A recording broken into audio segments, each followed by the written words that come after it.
This podcast is supported by listeners like you. We're grateful for your tax-deductible donation at newthoughtphilly.org or the link in the episode description. A practical prayer is a prayer that works. These discussions between Reverend Bill Marcioni and Carol Lawrence dive into the details of how it works and how to work it. Reverend Bill is a New Thought minister and the author of Practical Prayer for Real Results. Your new life begins with a new thought. Carol Lawrence is on a spiritual quest, finding the New Thought teaching after decades on the pulpit in 3 different traditional denominations. I've got some questions. Together, they're exploring the philosophy and activities that come together from many of the world's religions to create the practical spirituality that is New Thought. Welcome to the Practical Prayer Podcast. I'm Carol Lawrence here with Reverend Dr. Bill Marcioni. Good day. Hi.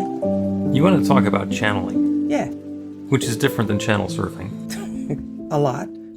Although, not a lot different, really, sometimes. You think about it. Yeah, and channeling and channel consciousness, where somebody is hearing the voices of non-corporeal being. Corporeal?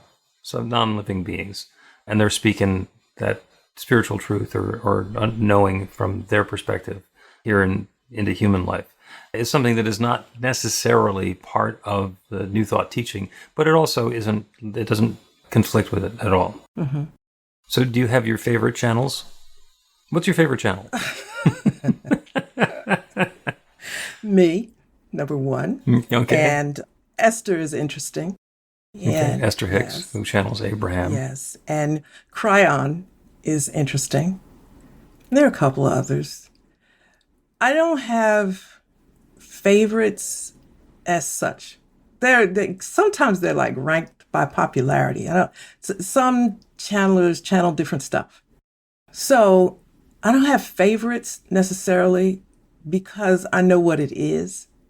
So as we go on, I'll talk more about what I was going to say probably fits in down the road somewhere in this conversation. Okay. Well, we'll get down the road and ease on into that. And the reason that the channeled consciousness fits into New Thought is because the very basis of New Thought is the notion that there is one. Mm-hmm. There's one power, one presence, and one intelligence. And that means that one can show up in all sorts of different ways. It's showing up individualized as me and as Carol and as everybody who's listening right now. And it is also available, that infinite intelligence, that divine guidance is available anywhere. And so a channel is simply a point where that intelligence, that wisdom, and that knowing breaks through from the infinite allness into the specific awareness and presence and personality of the channel. And they all do it differently. Which makes it such a beautiful thing. You know, that's why I like it so much, because of the beauty of what it is. When you said my favorites, I kind of smiled and said, I am my favorite because of what it is. There's one mind. Mm-hmm. This is the best news that I had ever heard, and I believed it all along in my whole life, but it wasn't articulated or interpreted the way that New Thought does. And once you hear that and you kind of get over the hurdle of understanding what it means, it is absolutely the most amazing thing. It's freeing, it's life-changing, it's everything to me when you talk about oneness. And in Ecclesiastes, it says that there's nothing new under the sun. So, that sounds like a nice poetic thing. Yep. No disrespect to the Bible or anybody out there that is really, but we tend to look at the Bible in terms of the poetry and the flow of the language. But if you stop for a moment and say, what does this mean? There's nothing new under the sun. Then that explains eternity, because there's nothing new. It's all here. Mm-hmm. And if it's here and I'm experiencing it and it's not new, then that tells me then that there's a cycle, that things go around, which, by the way, fits my philosophy that after 50, everything is a repeat. So don't get all freaked out about something. If something's going on, just look at what happened before and you'll figure it out. But yeah, all jokes aside, it's the most beautiful thing, because if it has happened before, if there is one mind, then that means everything is available to me. And I don't have to stress over it. So the only thing I have to do is figure out what I do to receive it. And I think maybe that's the difference. You know, some people will go to a channel. That's their way of receiving what's already out there in the one mind. If you need to do that, that's fine. But I do think there's a place for it. And it's really kind of beautiful to me. Yep. And there's nothing new under the sun. Doesn't mean that new things aren't coming into experience, because they are all the time. I mean, to the best of our knowing, 14.2 billion years ago, when the hot gases started combining together, there were no cell networks. Mm-hmm. So you could look at that and say, well, there is something new under the sun. But the potential for a cellular network was there from the very beginning. The potential for everything that has ever happened has been there. All of the energy, all of the intelligence, all of the potential, all of the possibility, all of the love is there. And it's simply being recombined upon itself and folded together to change experience, to unfold as experience. So, and that's why because to say nothing new simplifies it a lot.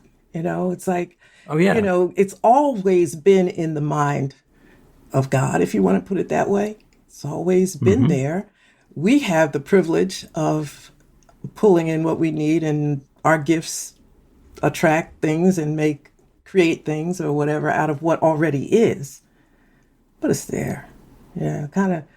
Here's how it works for me. You know, I'm a writer, and I do some other stuff related to that. And there's times when I can't get the thought. I know it's something else. I used to sweat, and then I said, you know what? There's no writer's block. It's out there. It's out there. You know, go get a glass of water, take a walk, clear the channel. Clear the channel, you know, and clear what you want, be clear about what you want, and let it come to you. And it's like, it works. Mm-hmm. Yep. But it's no magic. Yeah, I think it's just like going with what is, right? Well, yeah. When I was a professional ad copywriter, we described creative writing as staring at a blank sheet of paper until droplets of blood form on your forehead. Yeah. Yeah. You know, because this headline needs to be spectacular, and it needs to sell product, and it needs to grab people's attention, and it needs to win an Addy Award, and you need to have it done by 5 o'clock or 4:15 because we need to give it to the art department. And so there's huge amounts of pressure there, especially when in our ego selves, we think that we are going to be coming up with the headline. Mm-hmm. And the more aware of my spiritual nature I became, the easier it was to say, well, God knows what this headline is going to be. And then just let go of my attachment. And just for my process, it's the words kind of shuffle around in my head and kind of, you know, move back and forth. And suddenly I say, oh, maybe that's something. And then something else, and the pieces then click together. And I kind of observe the creative process happening. Now, I do need to take notes. I do need to write it down, because it's possible that God will whisper something brilliant in my ear and then I'll forget it, which is really embarrassing. Happens to be occasionally. I just call them senior moments, right? Just go on with it. Oh, and then there's the arrogant moments. Oh, no, this is so good. I'll never forget this. I mean, the gems of wisdom that have been lost to the ages because I thought that I wouldn't forget them. Just astounding. Yeah. So it's out there for us because of the one mind, and whatever you want to call the one mind. Like sometimes you talk about the soil of the universe. Mm-hmm. Right? So. Well, yeah, the soil is the law. The soil never changes. The soil, it just responds to whatever we put into it. So, and that infinite intelligence, that divine intelligence, is basically active upon the soil. So what we're doing is when we want to get access to information or knowledge or insight that we don't have, is we set the intention for whatever that knowledge or intention or insight is to be, and then the soil makes it apparent to us. And that's where faith, one way of looking at faith, or one component of faith, if you want to call it like that, is knowing that it will be, you know, and that's kind of hard because I look at hurdles that you have to get over. I mean, we think about hurdles from traditional church to New Thought, But it's really, you can stay right where you are in traditional thought and dissect it, the concept of what it is. And you're going to see new thought. It's like new thought is not new. No, it is not. It's not new, but not just the philosophy, which really, I track stuff back, right? So I'm going back. Yes, you do. I'm going back like more years than I'm going to admit right here, digging it out. And I thought to myself one time, I had a really good chuckle. I said, people say like this new age stuff is not whatever. And I'm thinking, this ain't new. It's new to you. This is not new. People make the mistake that new thought is something that's new, and it is not. New thought is having a thought that's not like the same thought that used to happen. Yes. So it's not the newness in time, it's the newness in thinking. And we can continue going along having the same thinking that we've had up until now and continue to get the same results, and we've all heard the little sayings about that, or we can choose something new. That has always been available. So there has been new thought since there has been thought. In fact, probably there's been new thought since slightly before there was old thought. Because that first thought was brand new, and the second thought might have also been brand new, or it might have been, hey, that first thought was really good. And yeah, and the thing. Let's stick with that. The thing is to allow the new thought, right? Just allow it to come. It's not going to hurt to think things a different way. And how that plays out for me is thinking like, if I think of it a different way, God is so huge, I might be getting access to another part of God. Infinite intelligence, that's good. Like, what else is there to make this better? So I just get fascinated with the oneness and the channeling piece, that I'm not making light of it, because it is a part of African American religious experience that people don't talk about a whole lot. But most of us who have Southern roots, we know somebody or a couple somebodies that were channeling and being mediums and all that. And, then you get a little bit older and come to a place where you have more degrees, and suddenly you don't want to, that stuff isn't real anymore. Well, really, come on, Yeah, it didn't go from being real to being not real just because somebody gave you a cap and a gown. Exactly. So. Let's take a break and we will talk about the different styles of different channels. Get inspiration in an instant. God calls are the gentle and uplifting moment of truth to help you remember that the bright light of God's love is shining right now as you. It's your God Call with Reverend Bill. Start your 2-week free trial today, and you'll get a phone call 4 times a week from Reverend Bill with an uplifting half-minute message filled with insight, wisdom, story, and fun. Let your light shine. You can answer the call to listen to it live or let it go to voicemail so you can hear it later. After the free trial, your subscription is just $5.95 a month. The details are at godcall.org. God calls are disruptive, intentionally. Whenever you write something, put on a gold star. They take you away from your routine to remind you about the truth of who you really are. They come at random times between 8:15 a.m. and 6 p.m., so you won't be expecting them. And somehow, the message is exactly what you need to hear at the time. Magic is loose in the world. It's a moment of motivation in the middle of your day. Find out more and start your 2-week free trial now.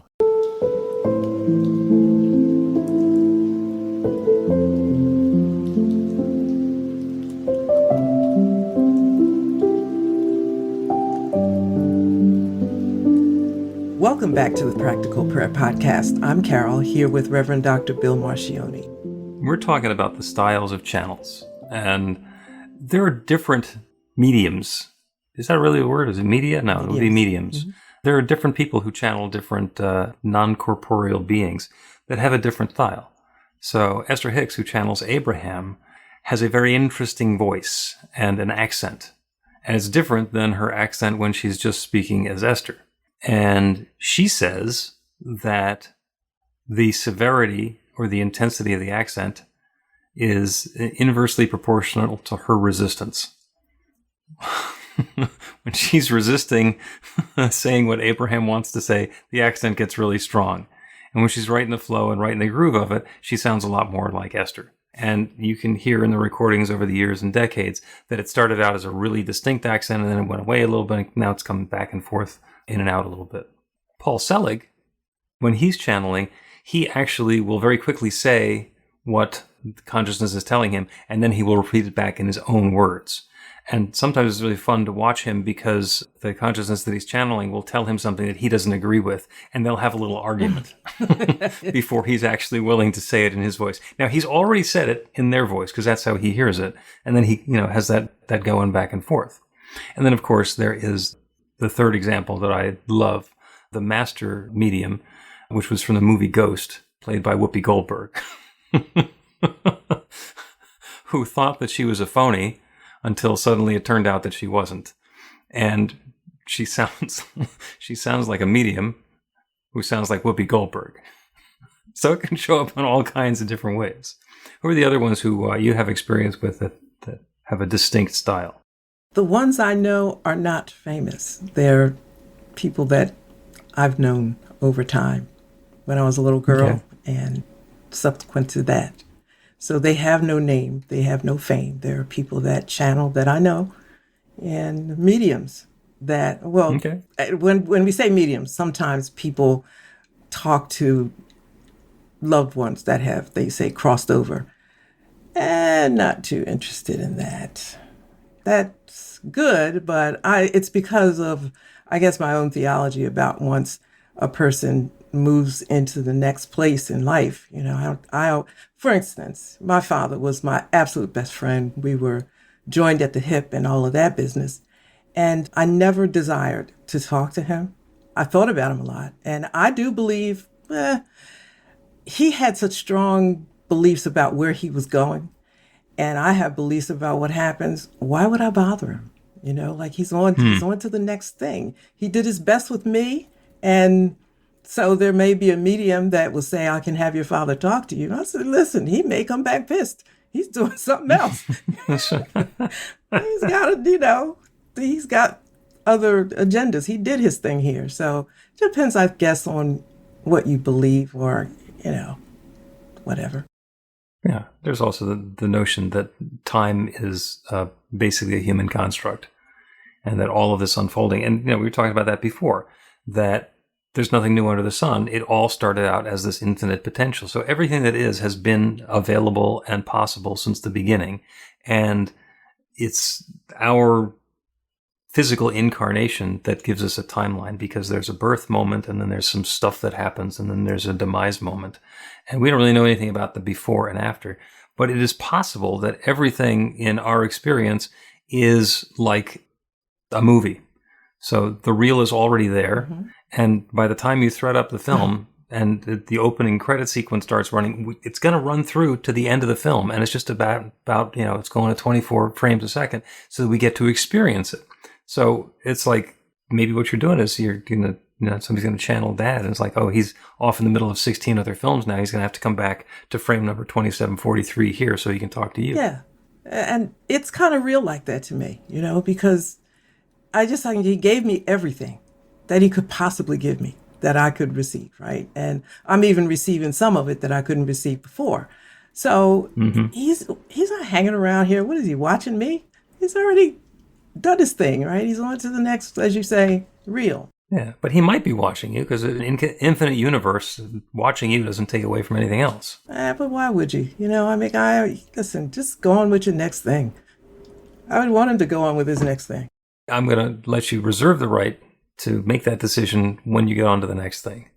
Not like, oh, I committed I wasn't going to pay any attention, and it turns out that I can pay attention to everything, so now I have to put blinders on about what's going on with my kids. It's whatever you want, right? You don't have to do that. Yeah, it's infinite. That's why they call it infinite. Yes, but we have choices, right? I'm giving people choices even after they leave. Like, my kids, they're great, they don't want me interfering. And by then, I got to tell you this, I'm already into my next life. I'll be honest, I am already into it. I'm not trying to leave here now, but I got plans. So I mean, yeah, It does not surprise me that you're getting ahead of yourself. Look, at least now I'm open to that my plans could be trumped. Okay, but but I got them. Right? That's consistent with everything I do anyway. Yeah, I got plans, but at least now, since New Thought, and you took my control freak card. I didn't take it. You turned it in. Yeah, well, okay. Yeah, I did. Don't put that on me, Carol. I just noticed you were doing Well, it. I thought it was cool. Yeah, I thought. But we're laughing, but I take that very seriously. So I thought, okay, well, then I will leave room for God. God didn't tell me the whole thing. I'll leave room. And if he's busy, she's busy, it's busy, I got a backup plan, right? Just scratch that. Okay. Right? Don't. And just to double back on that, the first time that you told me in one of the early podcast episodes that you were a card-carrying control freak, I nodded and I agreed because I have spent a lot of time there myself. And I also thought, well, we're going to see how this ends. Which I did not mention to you because, first of all, you were proud of the control freak card. And second of all, you wouldn't have believed me. But it's like, okay, we'll see what the path on this one looks like because you hang around with me long enough, it's going to go away. Right on both counts, right? I would not have believed that it was changed. I was very proud of it because I was raised that way. I even believe I was born wired that way, but I was absolutely raised to be in charge and make sure everything is correct. So I felt very proud that, I had done what my parents wanted me to do and I was being what I was raised to be. So to give that up it felt very insecure. But then again, there was the challenge of faith, and you created that, or you introduced that possibility to me, that at least that's how I read it, that spirit, maybe I'm not really giving spirit free reign, or acknowledging the free reign and omnipotence of spirit if I got it all under control. I thought, well, now, wait a minute. That's not true. So I'm going to back off of this a little bit. So it's been a lot of, I would love to say growth, but I'm not sure about saying that word. I'll just say it's been a lot of ground covered. And that's really unfolding. Yes, and that's cool. And I work. I know you don't like that, but I'm fine with work. I know what you mean when you say work. It depends on what you want. Like you said something earlier that I want things to happen now. Mm-hmm. I'm not quite exactly sure whether that's true. I'll think about that a little bit more. I want them to happen, period. And in my mind, I have to do my part to do that. And I'm not, I ain't chilling and hanging out because I really want this, and if my paying attention to it will help, you got to pay attention, pay attention to be intentional and all of that. Yeah, I want to double back to the control freak thing and why it is that I knew, or what it is that I knew about what was in the process of happening for you. And it's the difference, we've covered this before, but I think it's worth repeating again. It's the difference between excellence and perfection. So while I was carrying a control freak card, everything needed to be perfect. And I was proud of myself for being a perfectionist. I said, anything's worth doing is worth doing well. Anything that you're not going to do perfectly, you shouldn't do at all. Mm-hmm. And that was the part that was in error, because there are some things that we can do just because they're fun to do, even if we're not particularly good at it. Watch somebody who's not very good at dancing but really loves it dance. It has nothing to do with perfection. It has to do with being in the groove and feeling that. And excellence is the opposite. Excellence is, I may not be a very good dancer, but I love the music and I love to dance, so I'm going to do it, and it's going to be as excellent an experience as I can have. And if there are other people who are watching me who think, look, Bill's over to my right, I think I should be facing left, fine. Make that work. And perfection is about how close to 100% we can get. And excellence is about how good we can get. And who cares where 100% is?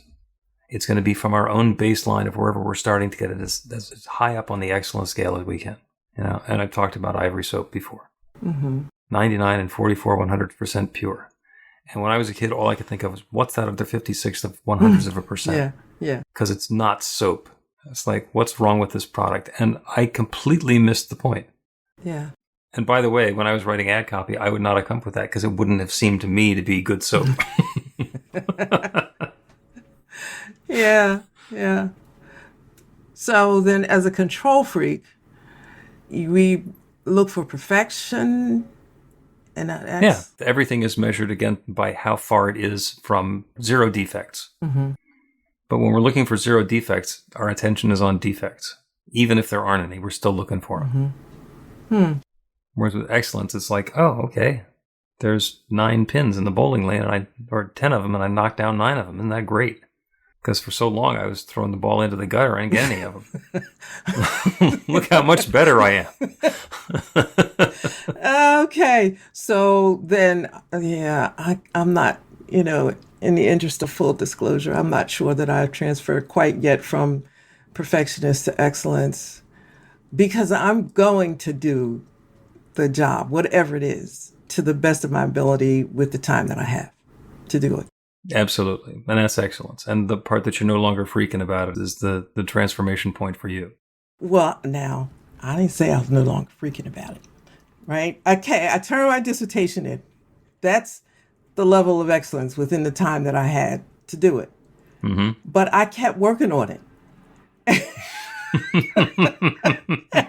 And I got to a place, I said, what are you doing? It's done. I mean, that's it. You don't get to give it to them anymore. They don't want an upgrade. They don't want this. It's done. And you have no idea. I sat there, it was almost like looking into the screen saying, but I can't do anymore. I can't fix it anymore. No, you can't. You can. It won't matter, and it probably won't matter to the people who you turned it into. Yeah, there's some places where there's extra spacing and the formatting wasn't what it could have been and all the rest of that stuff. And it doesn't change the content. The content was what the content was and still is. And that's a frame in your movie that's done. You can continue rewriting it, but the frame that got handed in is already the movie. That's run through the movie's already. That's run through the gate. There's nobody looking at the movie again, right? but that was me, right? I'm doing some other stuff totally different. And I'm thinking, a couple of days, I was going back, putting it in. I said, who's going to look at this? Nobody's interested in this. This is over. It's over. So, I told myself I wouldn't be able to move on and expand my, my pot of goodies if I just let this go. Now we're on to the next thing. And it took a minute. Mm-hmm. It really did. But once I shut it down, I said, okay, that's fine.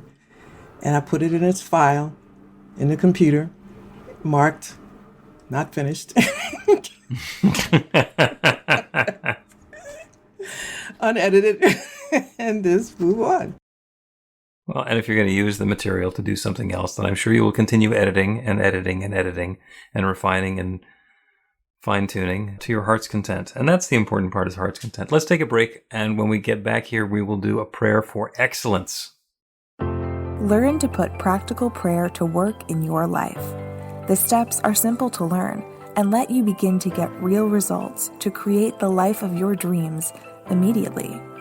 Reverend Bill Marcione's widely acclaimed book, Practical Prayer for Real Results, gives you a clear summary of the New Thought principles behind practical prayer and the series of easy-to-understand steps found in the most effective prayers from religions and spiritual practices all over the world and throughout history.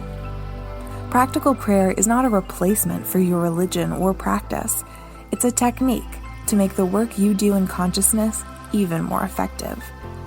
The book includes 40 prayers on various topics that you can adapt as needed and use as your own.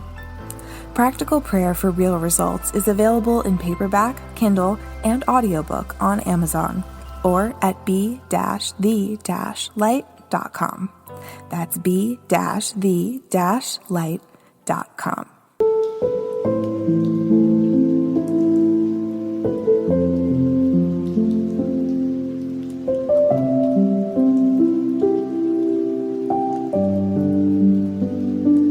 Welcome back to the Practical Prayer Podcast. I'm Carol, here with Reverend Dr. Bill Marcione, and we are going to do a prayer. Mm-hmm. This prayer is for excellence. This is a prayer for excellence in whatever activity that we're involved in. And the description that I'll give to begin with is an athlete, track and field athlete who's doing the high jump. And the idea is to jump over the bar. And if we're looking at it from the perfectionist's perspective, we're going to say, this is where the bar is, and I'm going to do my best. I'm going to run up to the bar, and I'm going to try and jump over it. And I'm either going to succeed or fail. And we're going to look at that from a different perspective. If we were to leave the bar lying on the ground, it's really easy to get over it. You just kind of step over it. You put it up a couple of feet, then it's easy to kind of step over it still. Up a little bit higher, then, pretty much anybody can jump over it. And what happens is, as we raise the bar a little more and a little more and a little more, we get to extend ourselves. We get to go from being just somebody who could trip over this thing and make it past to a top-level athlete who is at the peak of our game, and today I can get over the bar at this particular height. So the bar isn't telling us whether we're succeeding or failing. It's telling us how well we're doing right now. And the striving for excellence is to understand that the metric that we're using to tell us how our performance is simply feedback that we're getting on how well we're doing on our personal best. So there are those movies, where the people have a jetpack and they're able to fly. One of those guys, doesn't matter how high you set the bar, they'll just fly over it. But that's not the point. The point isn't how high we can go. It is how excellent we can be at the activity that we're involved in now. And that's the prayer. So we get to turn away from the stuff that's going on around us, from the judgment that we have about the activities that have been leading up until now. And in prayer, we get to turn to that infinite creative power, that divine presence, that infinite love, that one that creates everything, that has created everything, that continues to create everything. There is only that one divine power and presence that shares itself through and as and in all of its creation. Everything is that divine presence, that infinite love, that limitless intelligence, that infinite substance revealed in its own particular way. Everything, everywhere, everyone, every moment, every activity is that one expressed fresh and new. And because that's true everywhere, I know it's true right here and right now, for me and for each one listening to this prayer. Each an individualization of that divine power and presence, each with a combination of skills and gifts and talents and abilities that makes us uniquely who we are. And the activities we are engaged in are the opportunity to express those gifts and skills and talents with excellence, to understand who we are, to understand where we are on our path, to understand what's available and accessible and possible for us now, and to jump out into it and to bring excellence into the world through it. And that infinite creative power, that divine intelligence, is not only empowering us to excel, to leap as high as we're going to leap, to perform at the level that we're going to perform, but also providing us with the guidance about that which is ours to attempt, that which is perfect and appropriate and reasonable for us to engage in. We let go of the idea that if we try and we don't measure up to some preconceived notion that we're somehow failing, we are simply succeeding at doing something else. The high jumper who knocks the bar off is succeeding at jumping almost as high as the bar. So we let loose our attachment that we knew ahead of time what it's supposed to look like afterwards, and embrace the experience and invite excellence to unfold and reveal and share itself through our activities. That's the good that's unfolding now. I'm so grateful for this. I'm grateful for the wonderful way that excellence is showing up in each of our lives. I'm grateful for the inspiration, for the energy, for the motivation, and for the wonderful joyous successes as we have demonstrating our new levels of excellence in so many different areas. I'm grateful to know that there's nothing that stands in the way of this power. There is no darkness dark enough to defeat the light. The light is shining for and through and as each of us individually and all of us together. And I'm grateful for it. I'm grateful to know that this good is underway. And so with gratitude for this good and more, I speak this word, I release it into that creative law, the one that always says yes. And I know without any question, hesitation, or doubt that that law is already saying yes. This good is already underway. And so I let it be. And so it is. Amen.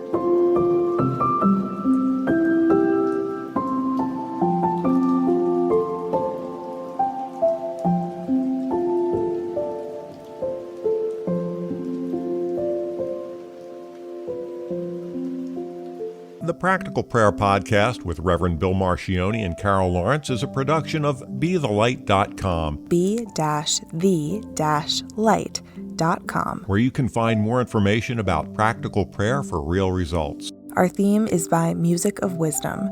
You can learn about the spiritual community of New Thought Philadelphia with daily guided meditations, Weekly celebrations of spirit and Reverend Bill's classes in practical spirituality at newthoughtphilly.org.